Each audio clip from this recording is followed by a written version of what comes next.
তাদের এই ত্যাগটা মনে হয় তারাই সর্বোচ্চ ত্যাগ স্বীকার করেছে আজকের এই গণতন্ত্র আমরা ফেরত পেয়েছি, এই গণতন্ত্র পুনঃপ্রতিষ্ঠায়।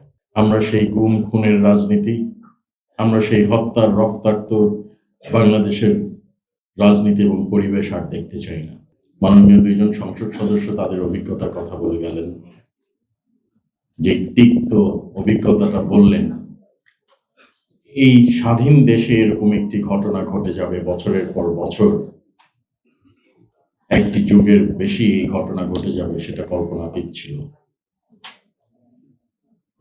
আমাদের যখন এখানে আসলাম,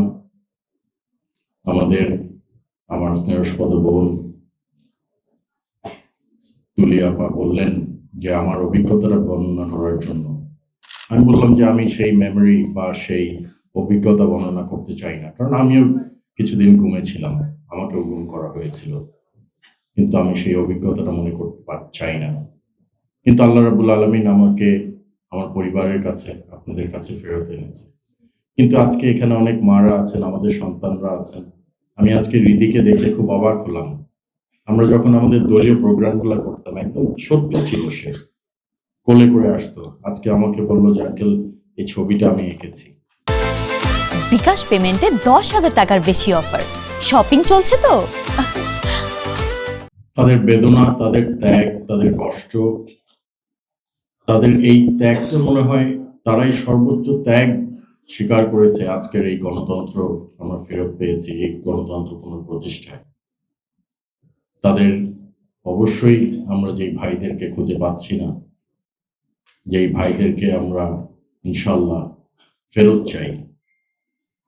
একজন সন্তান আমাদের বলে গেছেন যে আমরা এখন বিচার চাই না, আমরা তাদেরকে ফেরত চাই, এবং আমারও সেই দাবি, আমরা তাদেরকে ফেরত চাই। মা, আপনাদের কষ্ট আমরা বুঝতে পারি, কিছুটা হলেও অনুধাবন করতে পারি, এবং শহীদুল আলম সাহেব যেটা বলে গেছেন, যেটা পুনরাবৃত্তি যেন না হয়, এই ঘটনা যেন বাংলাদেশের ইতিহাসে আর কোনোদিন যেন না ফিরে আসে, আমরা যেন সেদিকেই কাজ করে যাই। আমরা যেন দেশটাকে সুন্দরভাবে গুছিয়ে মাননীয় প্রধানমন্ত্রী তারেক রহমান মহোদয়ের নেতৃত্বে এগিয়ে নিয়ে যেতে পারি, বিশ্ব দরবারে যেন একটি উজ্জ্বল নক্ষত্র হিসাবে পরিচয় করে দিতে পারি।